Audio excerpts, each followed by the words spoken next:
cosas pueden pasar en 3.600 segundos. Busca tu silla más cómoda, porque aquí comienzan los 3.600 segundos más cargados y explosivos de la televisión local. Mao TV, noticias, invitados y mucho más. Y todo esto lo encontrarás aquí, en el 2, para vos. Buenas noches, amables televidentes. Aquí estamos en Mao TV, hoy en este viernes, fin de semana, y lógicamente con mucha actividad deportiva. Hemos invitado, es siempre grato traer a este espacio a el profesor Pedro Grajales. Cuando uno habla de Pedro Grajales tiene que hablar de atletismo, pero atletismo no solamente a nivel regional ni nacional, sino a nivel mundial. El profesor Pedro Grajales vive corriendo todo el día, de un lado a otro, pero nunca separado del tema atlético, siempre pensando en el atletismo, recordando el ayer, viviendo el presente y pensando en el futuro del atletismo colombiano y a nivel mundial. Y me estaba contando antes de entrar aquí al programa que en su casa, porque él cuando no está en el atletismo está pensando en el atletismo. Entonces está haciendo un recuento de los campeones nacionales en pruebas importantes como la prueba de 100 metros. Está en este momento en la parte masculina, lógicamente buscando datos y demás, preguntando, porque ahí muchas veces se cometen imprecisiones, lógicamente, por muchos factores. Después se va a encargar de la parte femenina. Y entonces queríamos empezar por ahí, con las muy buenas noches, profesor Pedro Grajales. ¿Y qué lo llevó a este tema de buscar esos campeones, sobre todo en la prueba reina del atletismo, como es los 100 metros plano? Bueno, ante todo, Cuco, muy buenas noches y gracias por esta oportunidad, porque para mí es muy placentero poder hablar lo que me gusta. No es a dictar cátedra, ni mucho menos, porque hay gente que dice, sé tanto que no sé nada.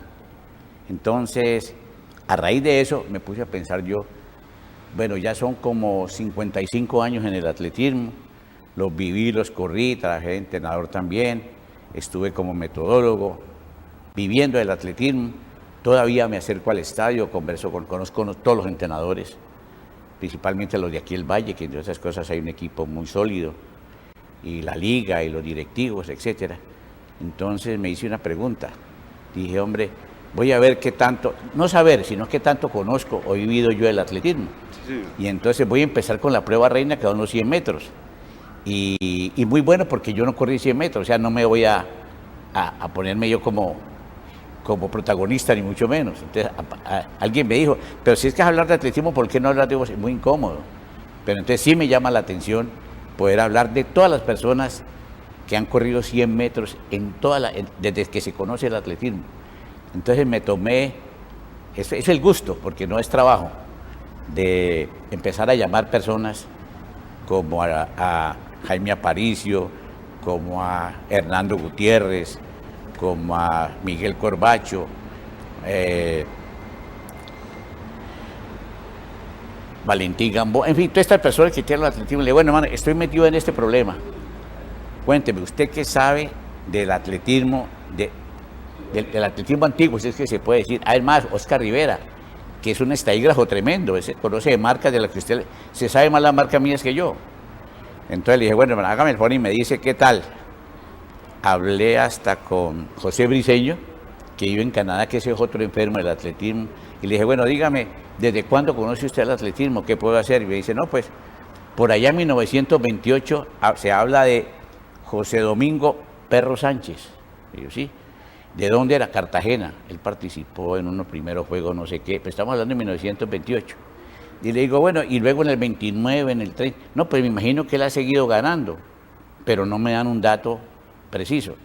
Luego estuvo en los Juegos Olímpicos en Berlín en el 36, incluso con el papá de los Gutiérrez, estuvo compitiendo, pero no se sabe de marca ni dónde fue el campeonato nacional donde él participó. Entonces, imagínense el salto tan horrible de 1928 solo al 32, al 36 y luego salto al 41. Entonces yo le pido a las personas que pronto tienen, me avisen.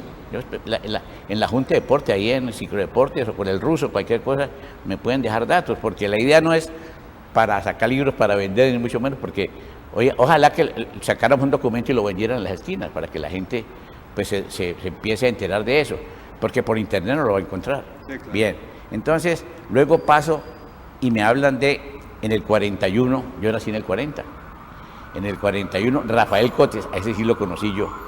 Pues no lo vi correr, pero sí en competencia. Rafael Cotes. ¿De dónde era? De Barranquilla. En estos días, en esos programas que hacen, ¿cómo es? Barranquilla, Ciudad de Puertas Abiertas, algo así. Ese es un programa promocional hacia los Juegos Centroamericanos. Centroamericanos, exacto. Y me llamó muchísimo la atención porque vi a este muchacho, Álvaro Valencia, que entre otras cosas fue discípulo mío del Colegio Villegas y trabaja en la Universidad del Atlántico, es entrenador en el Atlántico, hablando de Rafael Cotes como figura de esos centroamericanos, como un émulo para aquellos que practican. Y sí, señor, en esa época se dice que ese hombre corrió 10.4 en 100 metros. 10.4 en 100 metros no va corriendo cualquiera, y fuera eso, en pistas de carbonilla, sí, claro, con zapatos pues, bastante pesados, etcétera, etcétera. Y luego, en un Senior Master, pues imagínense qué problema tenía él, si él iba a competir de acuerdo a su categoría, pues prácticamente le tocaría correr solo. Pero ganó, pero era un tipo, como le dijéramos, como un... no era ni negro ni blanco, sino una especie de... ¿Cómo se puede ubicar el grupo étnico?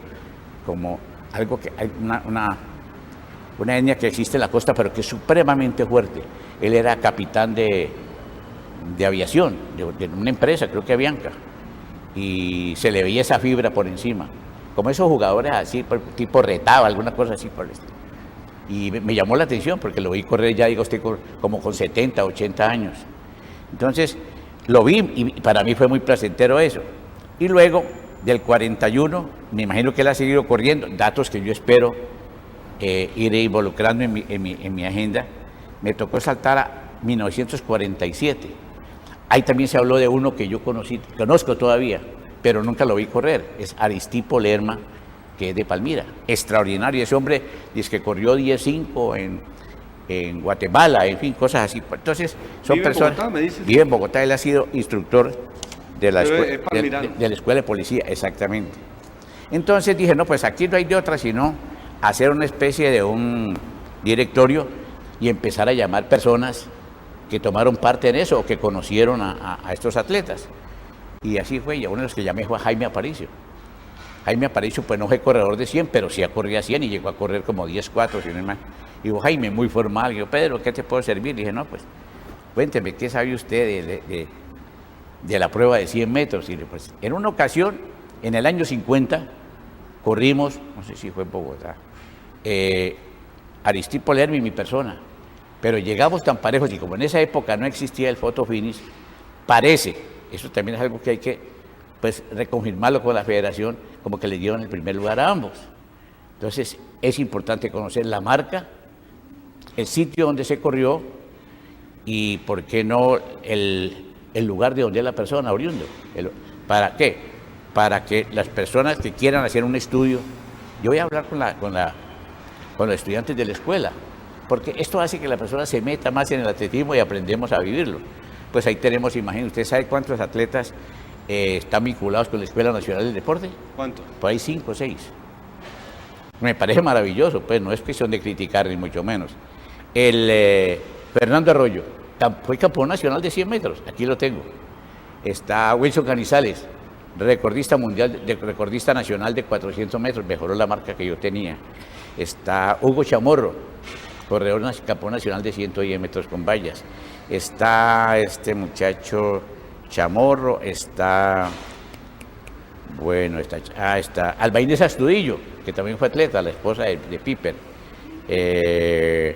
Y hay otro joven que vino por allá de La Guajira no, y en estos momentos es profesor allí también, corredor de 100 metros. Entonces, para el atletismo es muy importante tener vinculadas personas en la escuela y como docentes o directivos en la Escuela Nacional del Deporte. Algo que yo creo que ha servido muchísimo para el desarrollo que ha tenido la escuela hasta este momento.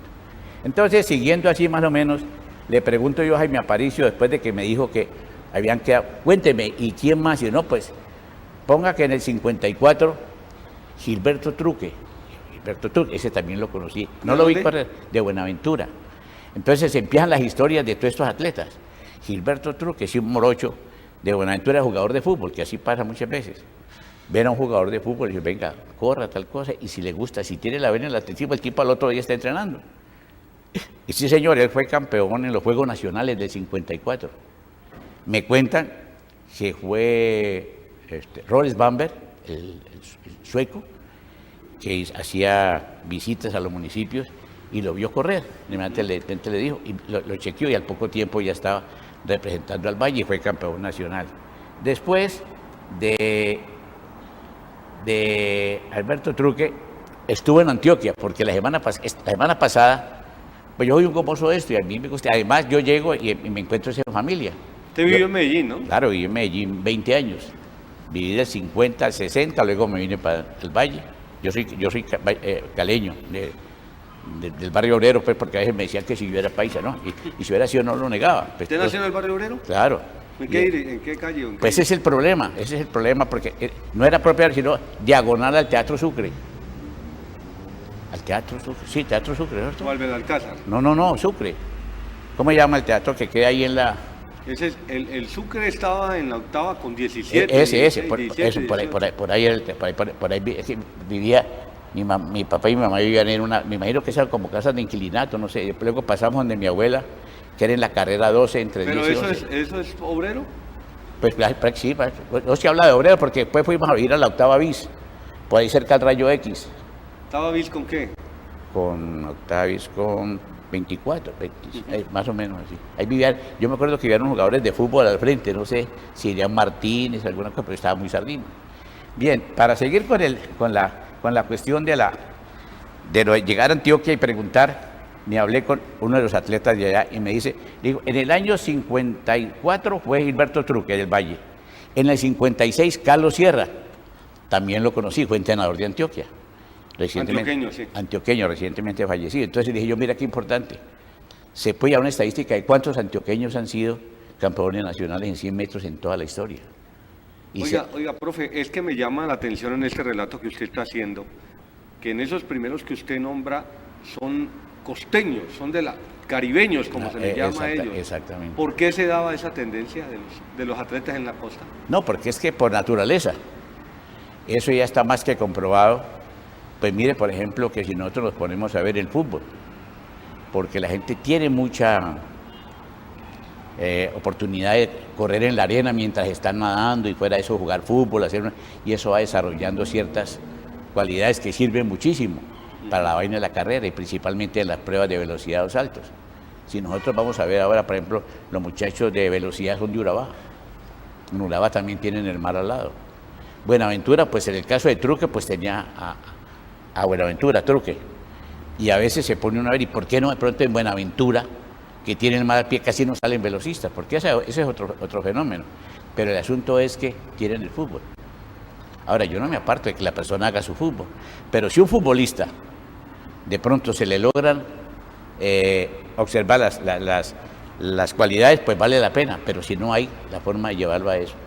Ahora vamos a llegar a un caso rarísimo que tenemos aquí dentro de los que hemos anotado.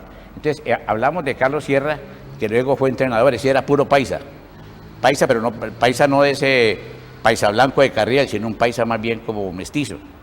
Luego vino Hernando Gutiérrez costeño, de Cartagena. Nada más y nada menos que la familia de los Gutiérrez de Cartagena.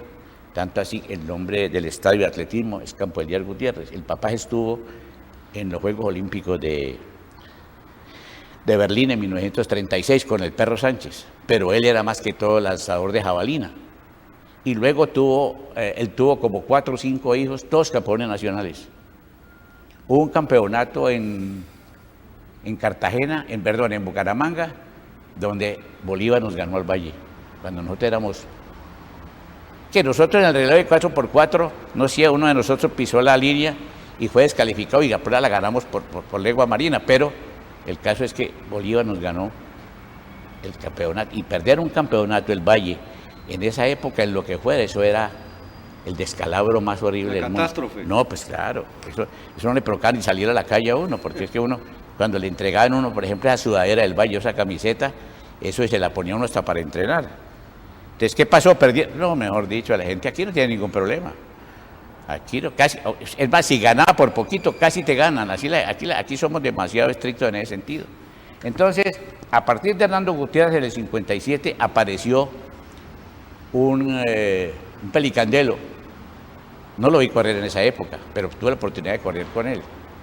Entonces, hay que averiguar del 57 al 60, cuando Leonel Pedrosa de Cartago empezó a ganar 100 metros. ¿Vive el señor Pedrosa? Claro, Leonel vive en Bogotá. Él es instructor también del Colegio Patria. Se ha vinculado mucho con la parte militar. Entonces, se cree que Leonel fue campeón de 100 metros en el 60 y el 61, donde apareció este servidor. Entonces, como él corría 100, entonces yo corría 200 y 400. Allí en esos juegos, en ese campeonato nacional de 61 en Manizales, Leonel quedó primero en 100, yo quedé primero en 200. Y en 400 también. Hago una pregunta haciendo un paréntesis, profe Pedro. ¿Por qué usted no corrió 100? Mire, yo le voy a decir sinceramente, lo que pasa es que soy supremamente nervioso. Es una vaina que se necesita, porque una persona que no tenga el temperamento, porque para eso tiene que ser una persona de una reacción bastante, y lo nervioso de por sí la tenemos. Pero si con 200 metros que corría, a veces no dormía, me pasaba la noche en claro pensando en la carrera que iba a tener al otro día. Ahora 100 metros que donde usted medio se quede en la salida ya va a tener muchos problemas para recuperarse. Entonces, eso es espantoso, eso pensar en 100 metros es una locura. Entonces, para no tener ese problema, pero siendo 100, en 400 pensaba era el cansancio cuando uno llega. Pero es mejor cansancio que no tener los nervios de una salida de 100 metros. Cuénteme una cosa, profe, ese detalle del cual usted nos habla, ¿tiene aplicación hoy en día? Hoy se le hace ese análisis al deportista en cuanto a esa parte de sus nervios, de controlar sus nervios y todo para participar en una prueba, no digamos únicamente en 100, sino en otras pruebas. Bueno, mire la pregunta que usted me hace, lo delicada que es. Hoy en día, con una sola salida en falso, la persona queda por fuera. Sí, claro. En la época de nosotros eran dos. O sea, le aceptaban uno y ya teniendo una podía volver a correr. Ahora, usted ha entrenado todo un año. Y llega una competencia bien importante y por una salida en falso, o de pronto el que está al lado le hace un movimiento, porque cuando los dos, el uno lleva al otro, a ambos les aplican la salida en falso. Entonces, con mayor razón, ahí sí me moriría yo. Entonces, ¿qué quiere decir? Hoy en día, para que un atleta no tenga tanto este problema, pero lo puede tener, es que debe tener mucha competencia y mucho trabajo de entrenamiento con pistola y con varias personas al mismo tiempo. Porque a veces el mejor entrena solo. El mejor está listo, pero no tiene la presión de tener 3, 4 al lado. Y de pronto un estadio con bastante gente. Y saber que el récord está próximo a realizar. En fin, todas esas cuestiones de tipo psicológico que ya, gracias a que el deporte evolucionó bastante, hay formas de que la persona Usted me recuerda eso, disculpe, profe, a un tema que siempre se ha manejado en el fútbol. Y es el famoso cobrar los penales en instancias definitivas. Entonces yo recuerdo que Menotti decía, usted puede practicar los penales, pero una cosa es un entrenamiento donde no hay público ni nada, y usted está allí relajado cobrando penales, a ir ya a la competencia donde usted está con público, con una responsabilidad. Sí, no, yo le digo sinceramente. No es lo mismo. No, es que yo veo bastante fútbol por televisión y ahora con esta cuestión de Europa y también el de acá. Sí. Es más, este mismo joven de la América, ¿cómo se llama? No, que hay nuevo, el moreno que juega también, ¿Lucumí? No, la figura de la América. ¿Martínez Borja? Exactamente. Ese joven con la facilidad que juega, pero muchas veces lo ponen a patear un penalti Y por muy bueno que sea a la persona. Es más, yo jugué fútbol callejero, como dice el cuento. Sí. A mí no me pone a cobrar penalti. No tiene riesgo. Precisamente por ese fenómeno que le digo yo de que soy supremamente nervioso. Pues supremamente nervioso. ¿Por qué? No, es que, imagínese. Y es más, hice un curso, porque a Carlos Ávila, yo lo comenté aquí en un programa de ustedes, que él me dijo, bueno, ya usted se metió al atletismo, ahora tiene que empezar a capacitarse. Y el SENA, en el año 63, si no estoy mal, hizo un curso para entrenadores de fútbol. Me dijo, vaya, entrenadores y preparadores físicos, que vino Gaudencio. ¿De fútbol? De fútbol. Sí. Lo dictó Gaudencio Thiago de Melo, que fue entrenador del Cali. Sí, claro. Era un licenciado en educación física, que fue preparador físico del Botafogo. Entonces, como ya había jugado fútbol callejero en las 50, en las 9, qué cosa, y los equipos entrenábamos con un balón allá arriba en los tanques, entonces... ¿Con un solo balón? Con un solo, claro, un solo balón, hijos de pitón. Sí. Y le pegaba en la cabeza. Entonces, apenas llegamos allá y sacan toda esa cantidad de balones y empieza a hablar de sistemas, de metodología y toda esa vaina. Entendí yo, bendito sea mi Dios. A mí no se me olvida este caso de que Cadilla, porque por eso me llamó la atención la entrevista o la charla que tuvo Luis Fidel ayer. Sí. Porque iba hablando con esa facilidad de fútbol, de directivos, de don Enrique Ortiga, de toda esta gente, y entonces Cadilla dijo hasta el nombre completo de Cadilla.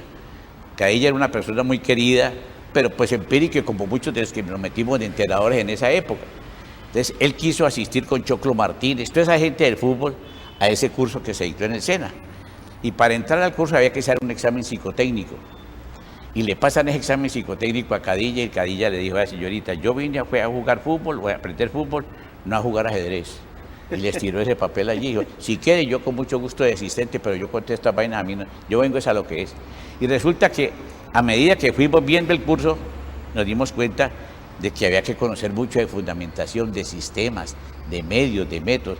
Yo le digo una cosa, yo soy derecho puro, pero si yo hubiese tenido los conocimientos que adquirí en ese seminario, eso duró como 20 días, tenga la plena seguridad que yo había podido ser muy buen futbolista porque yo era rápido.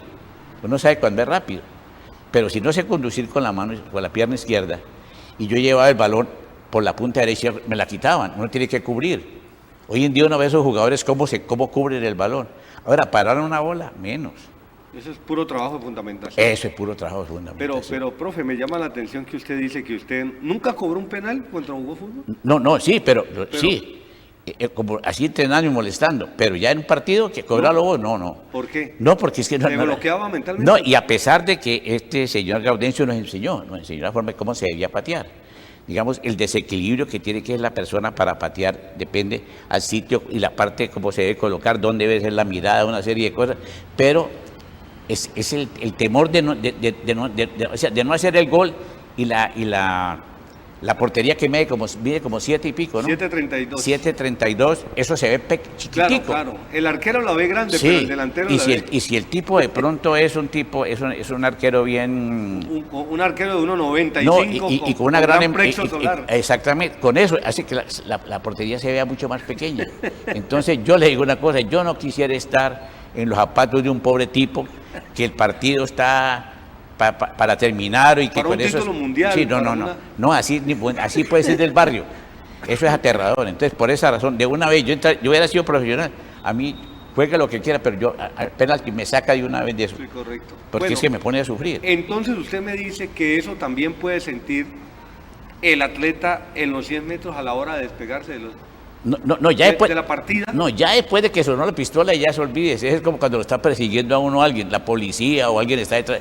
Pero mientras llega allí... Ahí es un momento tensionante. Eso es tremendo. Oiga, a propósito, profe, no sé muy drástico con eso de no permitirle una segunda salida al atleta. ¿Por qué se cambió eso? Bueno, eso se ha cambiado porque ya llega un momento en que se volvía demasiado monótono. 3, 4, 5 salidas en falso. Entonces la gente, como va exclusivamente a ver esa prueba, es más, ya se pierde lo que hablamos ahora. La persona llega con esa tensión para la competencia. El solo hecho de que la haga, es más, usted podría hacerlo de pronto, psicológicamente. Usted tiene 2 atletas, uno de un departamento y otro de otro, que son los que van a pelear y corren casi iguales. Entonces, perfectamente usted podría decirle, eso es un poquitico más táctico, pero de mala fe.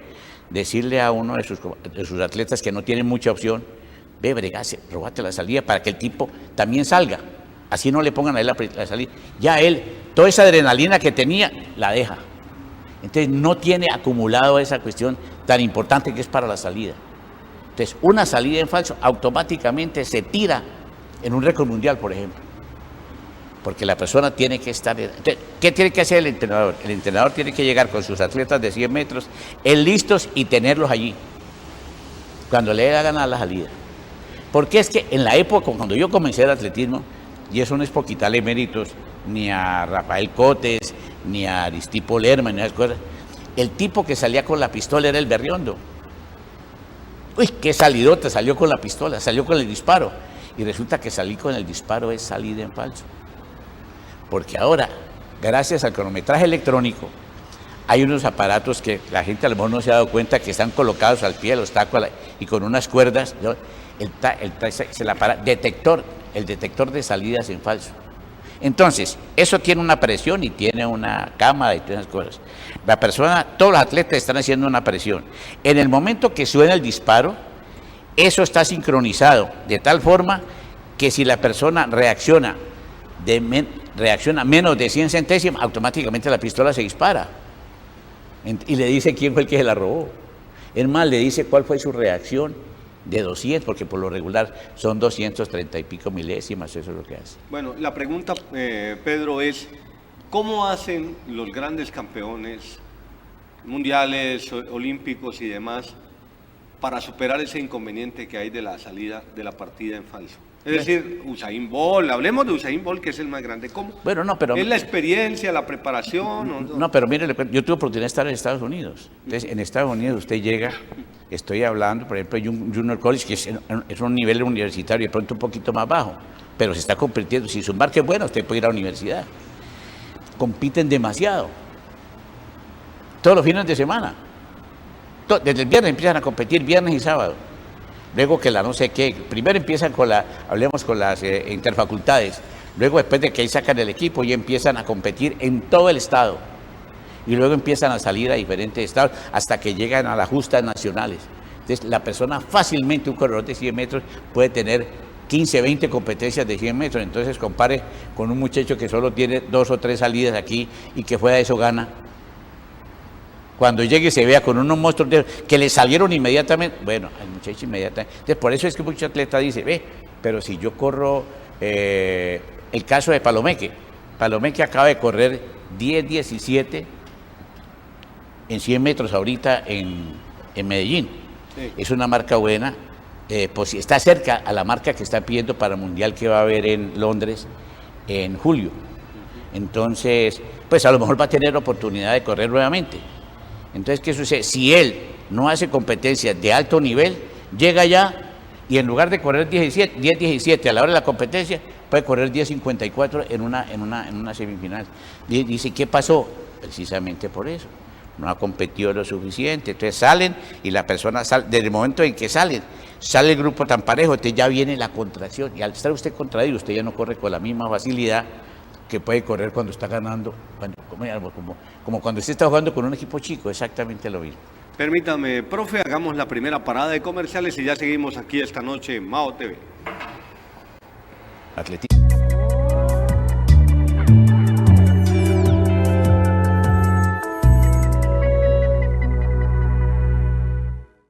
Aquí, en el 2. Para vos. Todas las empresas necesitan posicionarse en el mercado para mejorar la productividad. En Acertar Publicidad le brindamos una asesoría personalizada y construimos una oferta publicitaria acorde a las estrategias de mercadeo de su empresa. Comercializamos el Corrillo de Mao, el Corrillo de Mao TV, el Corrillo Estéreo, el Corrillo Noticioso, Mao TV, La Lulada Estéreo y La Lulada TV, entre otros medios. Para mayor información de nuestros medios, ingrese a www.acertarpublicidad.co o llámenos al 668-6148 o al celular 310-890-0253. Acertar Publicidad, tu mejor opción. Gracias a la Fundación Sarmiento Palau y el Ingenio San Carlos, la Escuela Carlos Sarmiento Lora mantiene su liderato a nivel mundial. Que aquí al niño lo tratamos con afecto, con cariño. Le damos la doble función, formar al hombre y luego al deportista. Son ya 25 años con los mejores profesionales formando futbolistas. El apoyo moral y futbolístico de todas las personas que trabajan en la escuela en su momento aportan para que, en este caso, yo haya podido estar donde estoy ahora. Inscríbete en la Sarmiento y juega como los grandes.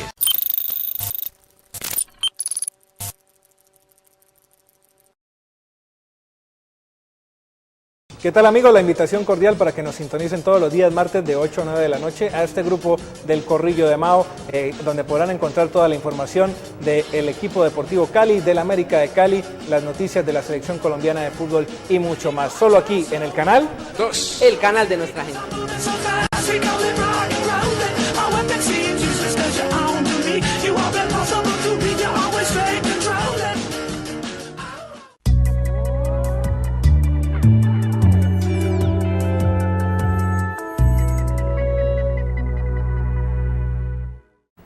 Hay algunas cosas, mi estimado Pedro, que uno desconoce y uno simplemente ve al atleta en la carrera, en la competencia, conociendo que hay una preparación previa, un entrenamiento, pero también tiene que haber un entrenamiento mental para prepararse, sobre todo en este tipo de pruebas, como prueba reina del atletismo, profe. Bueno, de pronto, en la época nuestra, sin quitar el mérito a los entrenadores, pues porque los entrenadores de pronto entrenaban, imagínese usted, Carlos Ávila enseñaba desde 100 metros hasta maratón. El atletismo masculino tiene 24 pruebas, el de la mujer es 23, porque las mujeres no hacen 50 kilómetros marcha, o si no harían todas las pruebas. Entonces va a ser muy difícil que un entrenador esté compenetrado directamente con su atleta para hacer ese trabajo psicológico y lo que usted dice, la parte invisible. Entonces, perfecta. Nosotros lo que sí hacíamos, porque nosotros tuvimos mucha escuela europea por la vaina de Haulever, y era que antes de entrar al taco hacíamos mucho ejercicio de reacción, o sea, nos estábamos quietos y de un momento a otro sonaba cualquier cosa, un pito, de pronto una palmada, la pistola, un tubo, para la parte auditiva también desarrollarla. Entonces, todos estos fenómenos son muy importantes para que la persona, además, hay que pensar, mire que en todos los cursos que la gente dice, ¿en qué piensa la persona cuando estén listos? Entonces, cada entrenador te va a dar un concepto. Ya. Yo le digo a una persona, hablemos del fútbol. Cuando usted va a patear un balón en un penal, ¿usted en qué piensa? El uno piensa en una cosa, el otro piensa en otra.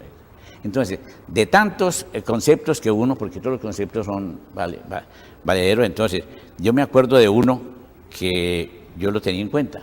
Y era lo siguiente, listos, entonces, como uno trata como de cerrar los ojos, pone la vista como una pantalla en blanco de un televisor. Entonces, cuando suena la pistola, haga de cuenta que a esa pantalla llegó como si marcara una puntica, algo así, como un punto negro, esa es la salida. Y también usted perfectamente practicar con viendo películas o cualquier cosa de esas. ¿A qué horas empieza una palabra? ¿A qué horas empiezan a cantar? ¿A qué horas empieza la persona a moverse? Eso son ejercicios que pueden servir para la cuestión de reacción. Eso llega el momento en que hay una sincronización total, ¿no? Sí, eso se convierte en lo que llaman un reflejo, de tanto tiempo hablar de atletismo, y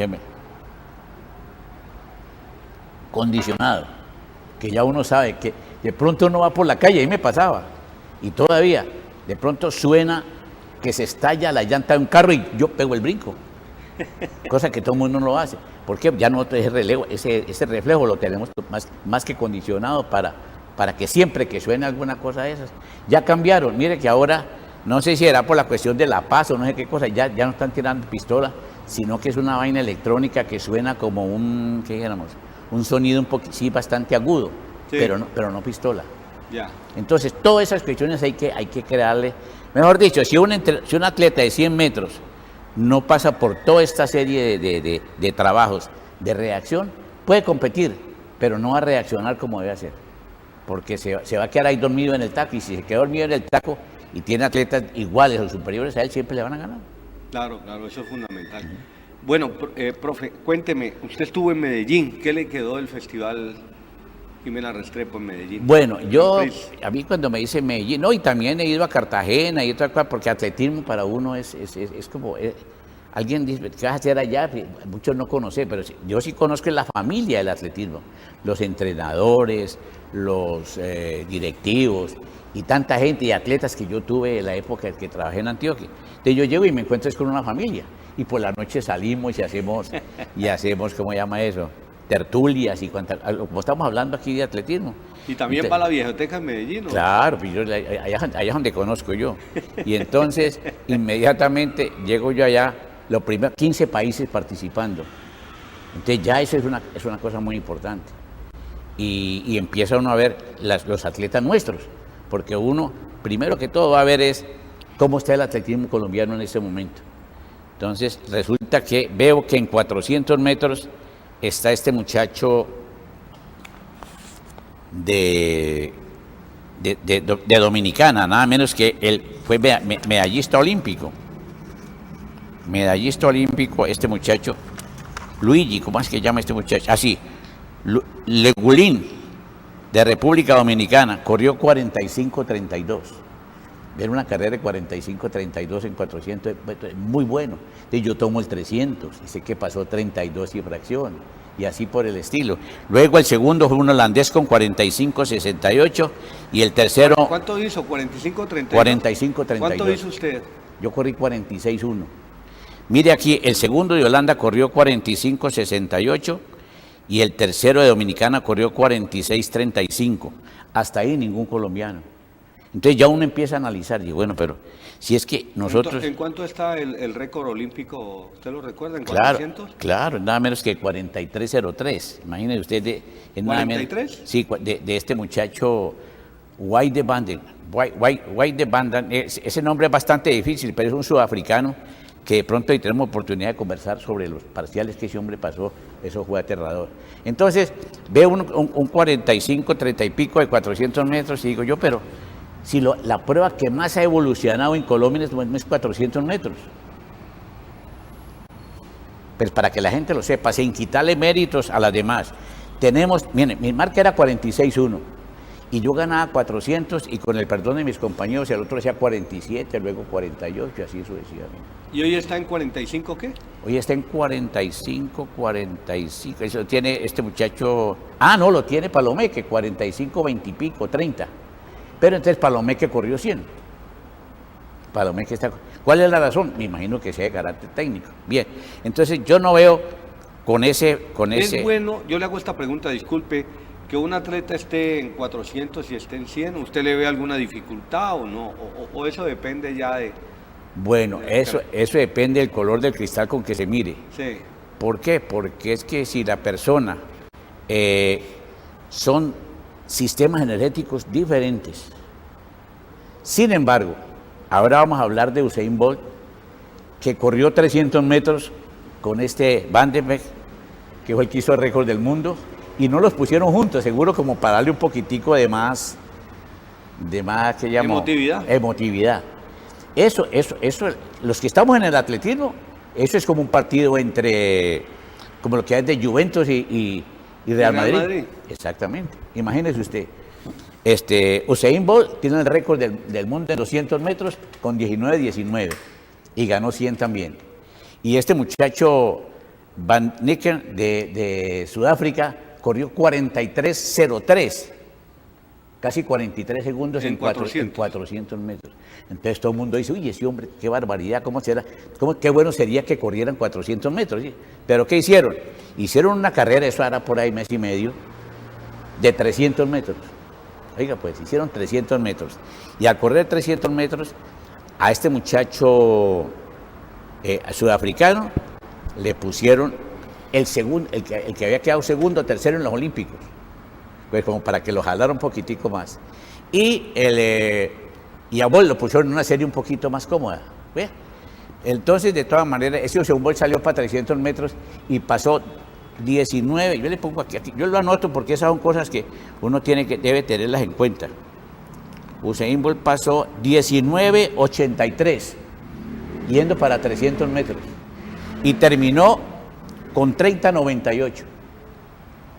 30.98 en 300 metros. O sea, hizo mejor tiempo que la que hizo el sudafricano en 300, que hizo 31.03. Ese 31.03 es similar a lo que él pasó cuando corrió y hizo el récord del mundo. En el atletismo se dan cosas supremamente raras. Bien, entonces llega uno y se pone a pensar, dice, bueno, y entonces, ¿cómo es ese asunto? ¿Y cuál es el récord del mundo, por decir alguna cosa? El récord del mundo de 300 metros. Entonces el récord del mundo es 30.85 de Michael Johnson, el que tenía el récord del mundo antes de 400. Y este Usain Bolt, primera vez que corre 300 y corre 30.98. Se hizo, no, entonces, ¿cómo será la carrera? Usted hablaba, ¿qué tal el que corre 100 y corre 400? Yo, si hay 400 metros y lo corre y el otro es consciente, yo digo que para mí Usain Bolt, si lo conecta, se va detrás de él y faltando 100 se le pasa. ¿Por qué? Porque es que tiene una marca de 19 en 200 y fuera de eso acaba de correr 30.98 en 300. Por malo que sea, póngale 12 segundos, ¿qué es lo que hace?